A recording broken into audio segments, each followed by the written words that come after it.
No one asks to be chosen like this, not for love, not for motherhood, and definitely not for a child that feels more like a contract than a miracle.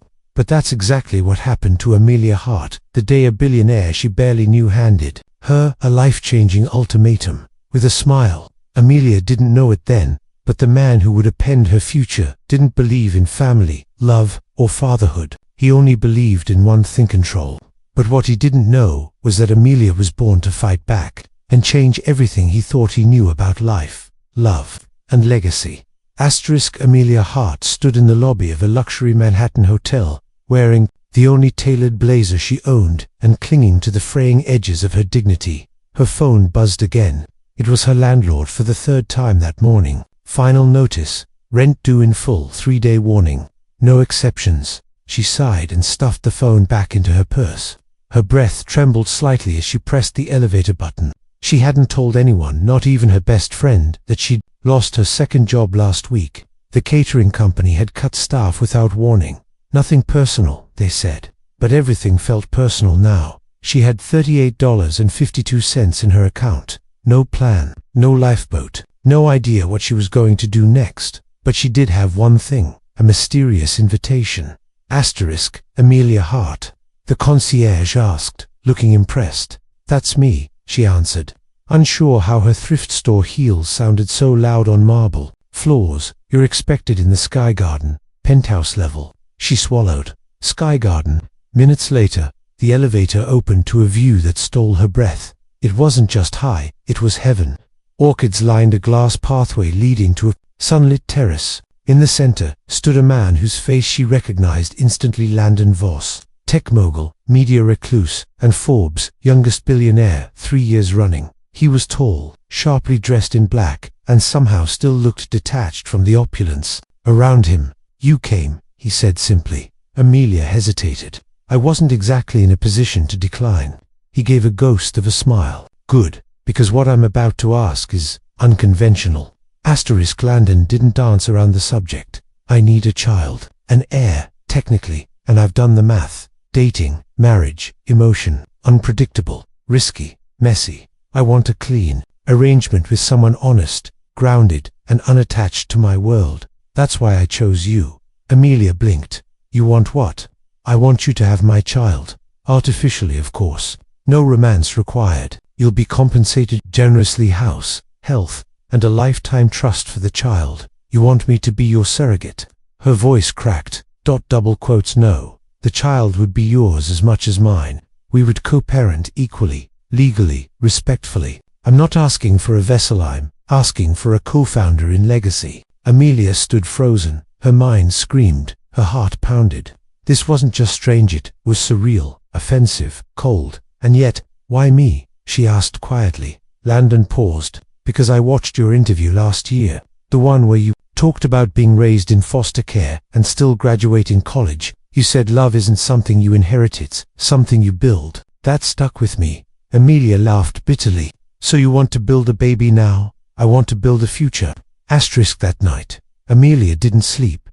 Every memory of her childhood came rushing back: the shelters, the instability, the longing for a parent who saw her. She had sworn that if she ever had a child, it would be for love, real love, not money, not desperation, not a billionaire's cold proposal. But her rent was past due, her future unclear. And this man, however offering safety, she met him again 2 days later. "I have conditions," she said. Landon raised an eyebrow. "Go on." "First, no one can know. I won't be a headline. Second, if I agree to this, we spend real time together. I want to know who I'm raising a child with, not just meetings in glass towers. And third," she hesitated, "if this child ever feels unloved, I walk away. No money in the world will make me watch my kid grow up like I did, ignored, managed, unseen." Landon nodded. Amelia had no idea she had just made the most dangerous decision of her life. What Amelia didn't know, what Landon didn't tell her, is that his father had forced him to make this choice. The Voss legacy was built on ruthless ambition, and Landon was the last viable heir. If he failed to produce a successor before age 35, the company would pass into the hands of his embittered uncle, a man who saw humanity as weakness. But Landon didn't believe in love. Not anymore. His mother had left when he was 7. His father raised him with schedules, contracts, and cold silence. Love was a liability, emotions, distractions, until Amelia. She didn't care about his status. She challenged him, disagreed, called him out, and that made her dangerous. Maybe even powerful. It was their 5th official meeting. Amelia took him to a public library, where she volunteered twice a week. "You need to see what real life looks like," she said. Landon watched her kneel beside a child with autism, gently helping him read. She laughed, she comforted, she cared. Something in him cracked. Later that night, he said it softly. "You'd make a wonderful mother." Amelia looked at him and whispered, "Then you'd better learn how to be a father." And in that moment, for the first time in his life, Landon Voss wanted to. Landon Voss wasn't used to silence. His world was made of meetings, transactions, and decisions shouted into wireless headsets. But tonight, as he watched Amelia Hart walk quietly through the long hallway of his glass mansion, barefoot and humming under her breath, the silence felt calming, like breathing for the first time, after years of holding it in. She didn't ask to move in. He offered twice. She said no, twice. It was only after her apartment building caught fire, just days before her rent was due, that she agreed, with one condition: "I'll stay in the guest wing." "This isn't a romance, Landon. It's an arrangement." He had nodded. But something in her eyes told him this wasn't just a simple favor. She didn't trust people easily, not with words, and especially not with space. So when she accepted the keys to the East Wing and unpacked her modest suitcase into a walk-in closet the size of her entire apartment, Landon felt like he'd witnessed a kind of private victory. He thought he'd feel proud. Instead, he felt strangely nervous. It had been a week since she moved in, and every day since, she had changed something in the house. Not on purpose, not loudly, just ... changed it. The breakfast counter, once cold and stainless, now had a small bowl of fruit. The hallway, once echoing with marble and silence, now carried the faint scent of jasmine from the candle she lit at dusk. Even his dining room, formerly used for board dinners and PR photo shoots, had hosted its first home-cooked meal in years. She made vegetable soup and grilled cheese. The billionaire didn't complain. He actually went for seconds. One evening, she found him standing near the nursery room, an empty space he'd had designed by top architects, complete with imported furniture. But Amelia only frowned. "You had someone else plan this," she said quietly, her fingers brushing over a flawless, untouched crib. "Yes, top-rated designer from Italy." She turned to him.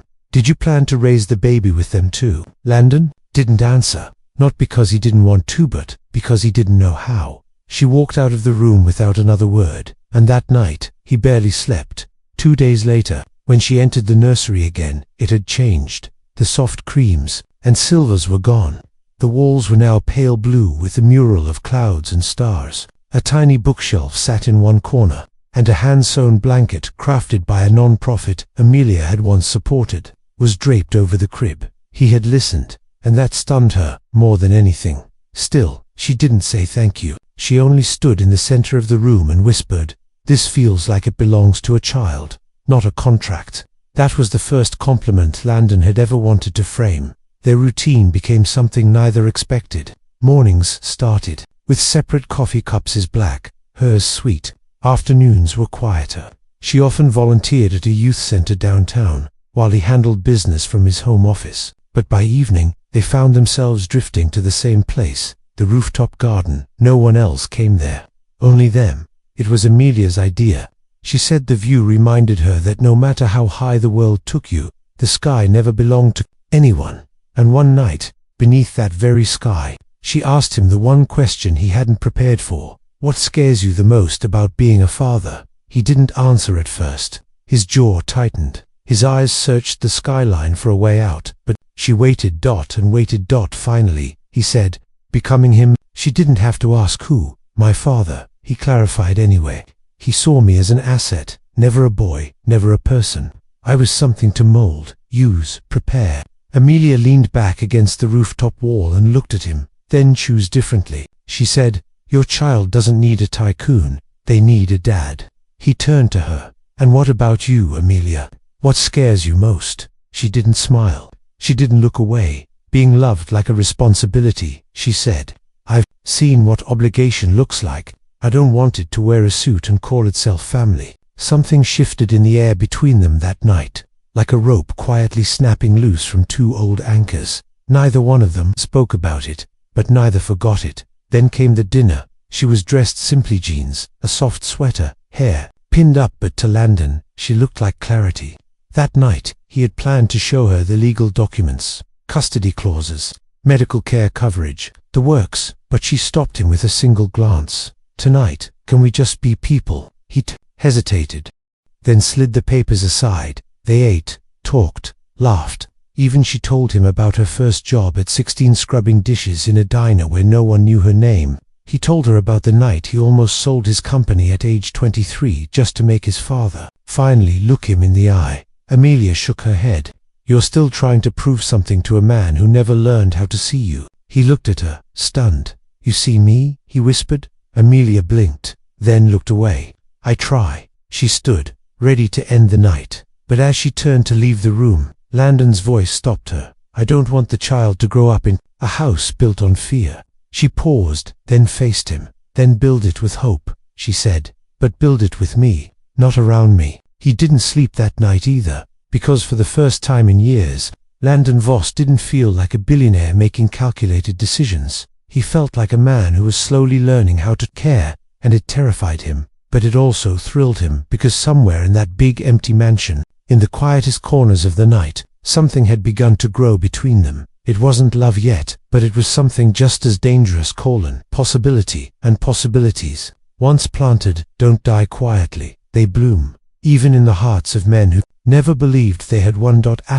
Some moments come without warning, the kind that slip into your life quietly but never leave the same way. For Amelia, it was the morning she stood in front of the bathroom mirror, her fingers trembling slightly, her breath catching in her chest as two pink lines slowly appeared. She was pregnant, not theoretically, not as a proposal, not as a signed contract between two people with too many conditions. It was real. A heartbeat had begun inside her, and for the first time since this strange journey began, Amelia's heart felt overwhelmed, not by fear, not by regret, but by the impossible weight of what it meant to carry another life when your own had been so uncertain. She didn't tell Landon right away, not because she wanted to keep it from him, but because she needed a moment to process the truth alone. She went to the rooftop garden instead, sat barefoot on the warm stone, and closed her eyes against the sunlight. When she was a child, she'd once asked a caseworker if her mother ever wanted her. The woman hadn't answered, but today, Amelia made herself a promise. This child would never have to ask that question. Landon found her there an hour later. He was holding a small white envelope in his hand. I have to tell you something, he said. Her heart leaped. Me too. He raised an eyebrow. You first. She hesitated. Then she stood and handed him the test. He looked at it slowly, processing the meaning like a man translating a language he'd never been taught. His mouth opened slightly, then closed. Silence. Amelia braced herself for confusion, for awkwardness, maybe even panic. But then, Landon did something she didn't expect. He sat down next to her and said, very softly, thank you. She turned to him, startled. For what? For being brave enough to say yes, he answered, and for trusting me, even when I hadn't earned it yet. Amelia swallowed hard. She didn't say she was scared. She didn't need to. He saw it in her eyes, and for once, Landon Voss didn't reach for control. He didn't offer numbers or plans. He simply reached for her hand. It was the first time he touched her without agenda, just presence. But the peace didn't last long. 3 days later, they attended a private charity gala event Landon had agreed to, long before Amelia entered his life. She didn't want to go, but he asked, kindly, for once. No pressure, and against her instincts. She went. Everyone noticed her the moment she stepped into the ballroom. Not because she wore a $1,000 dress, she didn't. Not because she was some celebrity, she wasn't. They noticed her because she didn't fit. She wasn't polished, or practiced, or pretending that she was real. And in a world of curated smiles and hidden agendas, real was magnetic, but it was also dangerous. Whispers circled. Is she the assistant? His new PR tactic? Maybe he's going through something. Amelia heard every word, but what stung most was when someone said, poor girl, she probably thinks this is love. Landon didn't hear it, but she did. and as they sat at the reserved table beneath golden chandeliers, something in her shifted. She didn't belong here, not like this, not as someone tolerated by proximity to power.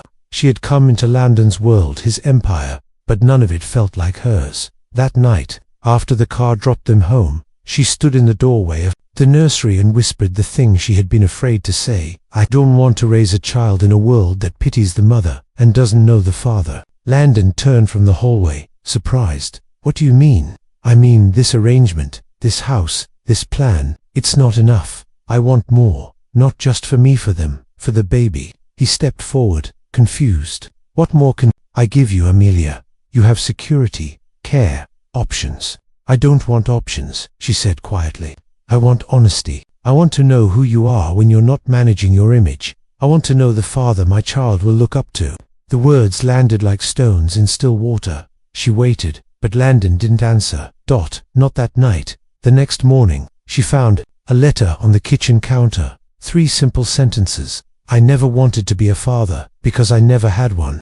I never wanted to love, because I never saw it done well. But I want to learn, if you'll teach me. She read it twice, then folded it neatly and tucked it into her journal. Later that day, Landon cancelled all his meetings. Instead of boardrooms and briefings, he followed her downtown, to the community center, to the noisy classroom filled with children, who called her Miss Amelia and rushed into her arms. She didn't know he was watching as she helped a shy girl read out loud for the first time, or when she pulled snacks from her bag for the hungry ones, or when she gave one little boy a pair of gloves she'd quietly bought with her own money after seeing him walk to school without any. Landon stood in the doorway, silent, still.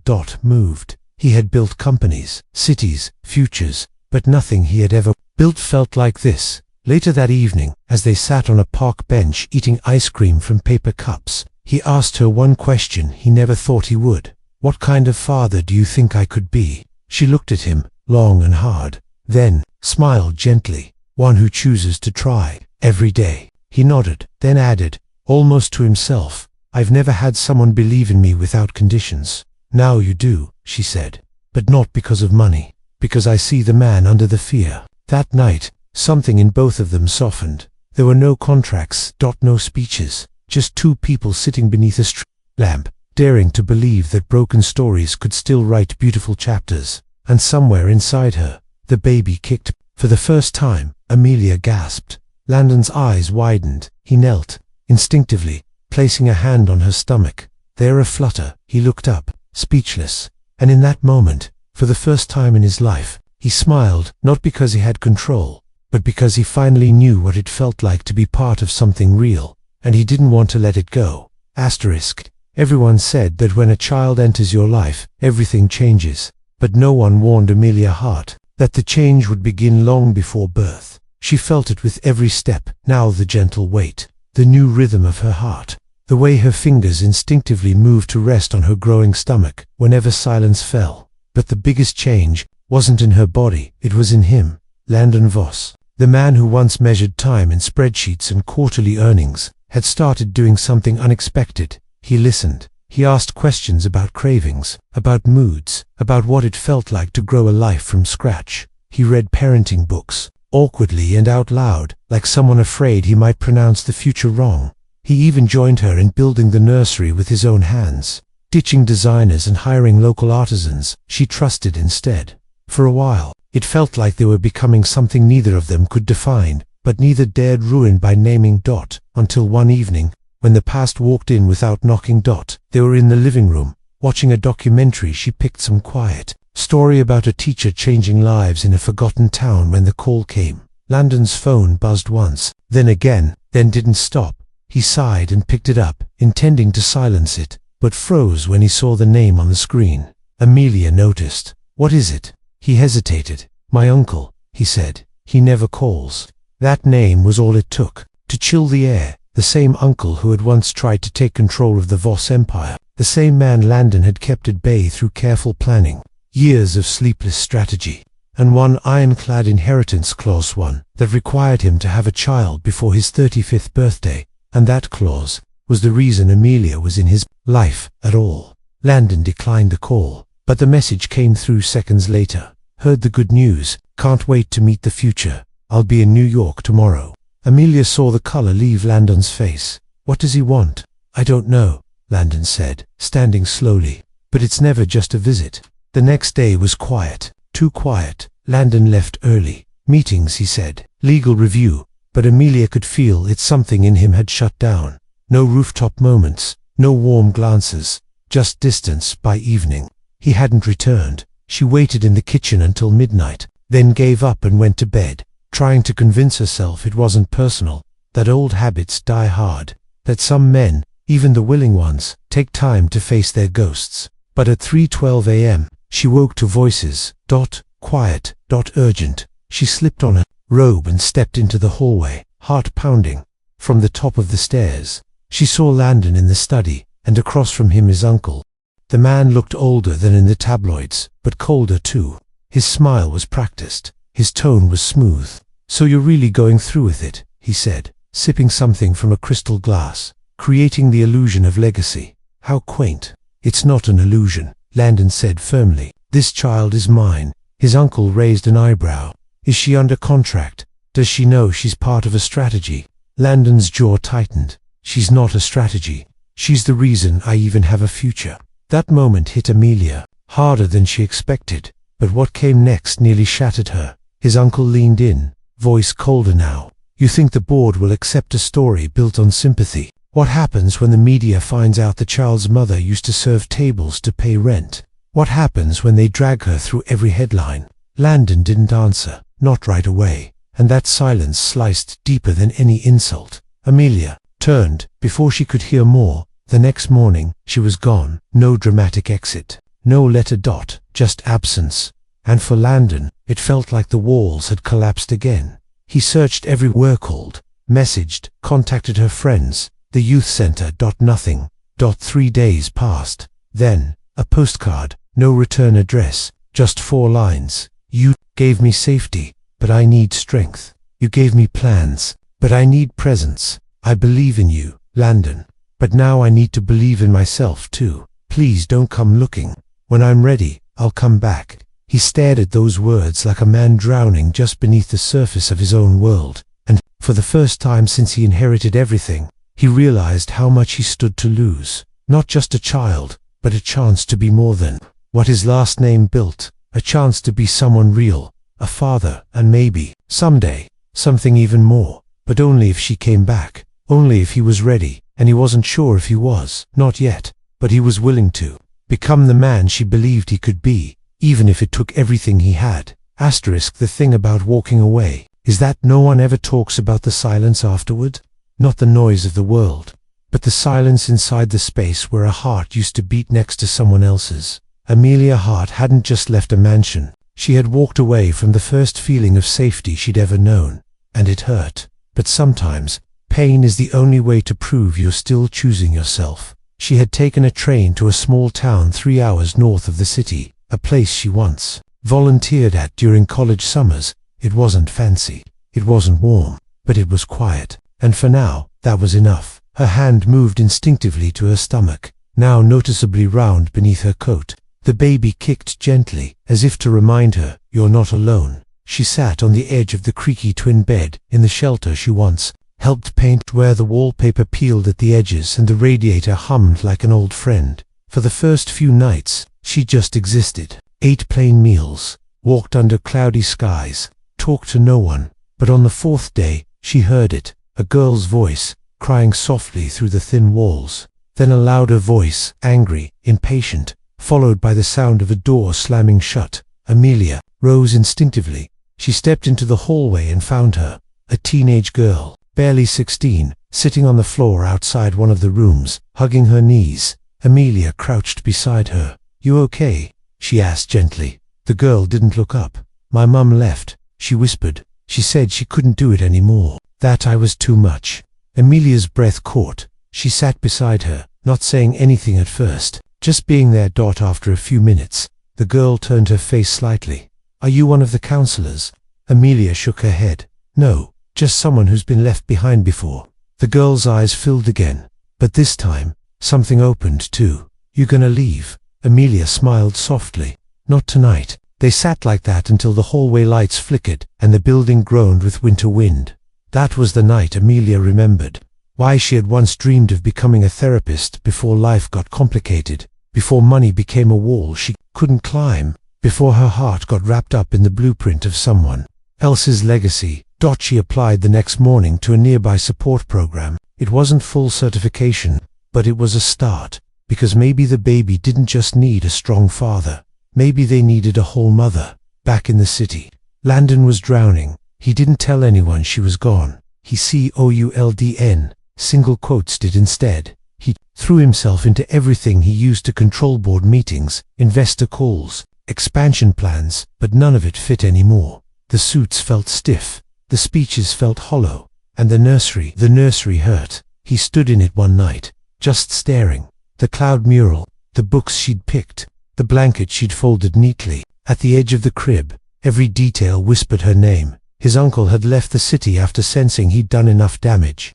The inheritance clause was still in place, but Landon no longer cared about that. He only cared about who he was becoming. So he made a decision. He visited the youth center again alone. This time volunteered to tutor math to 6th graders, most of whom rolled their eyes at his awkward explanations. He started attending parenting classes, not private ones, but public ones, with single dads and foster parents and immigrants trying to learn English. While learning how to be present, he sold his second penthouse and used the funds to launch a free mentorship program in Amelia's name, giving teenagers in the system access to internships they'd never get otherwise. And every time someone asked, "Why are you doing this?" he answered the same way, "I'm preparing." For what? For someone who deserves more than I used to be. No one knew her name, but they didn't need to, because he spoke of her in the way a man speaks about gravity, the quiet force that holds his whole world together, even when he's floating in the dark. 2 months passed,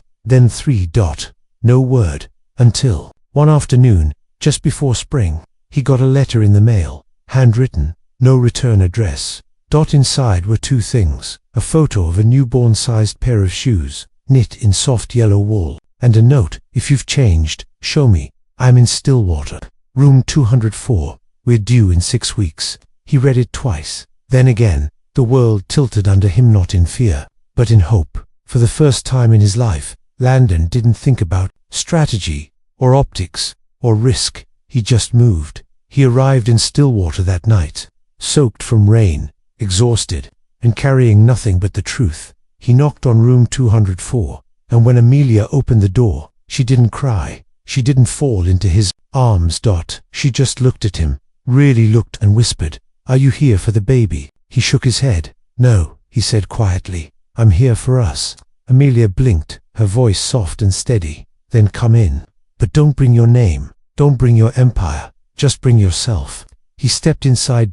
And for the first time in his life, Landon Voss did exactly that. The moment the first cry pierced the quiet hospital room, everything Landon had ever known about strength shifted beneath him. This tiny, fragile life, so much smaller than the empire he had once commanded, held a power that no boardroom or contract ever could. Amelia sat beside him, exhausted but glowing in a way that no business success had ever made her. Her hand rested gently on the newborn's chest, feeling each heartbeat as if it was a promise they both needed to hear. Landon watched her, and for the first time, he saw not just the woman who had been forced into an impossible decision, but the fierce mother she had become, the woman who had never surrendered, who had fought silently in the shadows, and who was now holding their future in her arms. "I never learned how to be a father," Landon whispered, his voice cracking with a vulnerability he didn't know he possessed. "But I want to learn.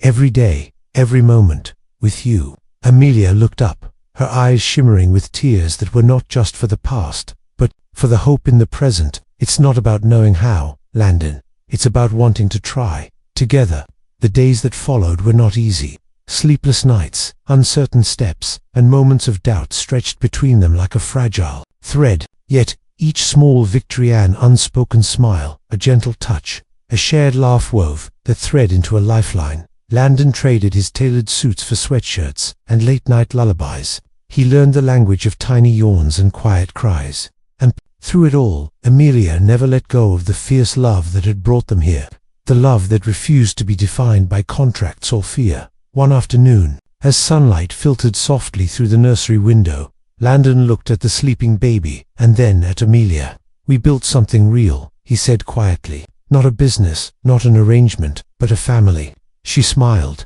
the kind of smile that carries the weight of battles fought and won. "And this time, it's ours to keep." Outside, the world continued its rush. But inside that room, time slowed, a reminder that sometimes the greatest legacies aren't written in ledgers, but in love, resilience, and the courage to rewrite your own story. This wasn't just the end of a chapter. It was the beginning of a life neither of them had dared to imagine, but both had fought to create. Because even when life forces us into impossible choices, the human heart has a way of carving out hope one small miracle at a time.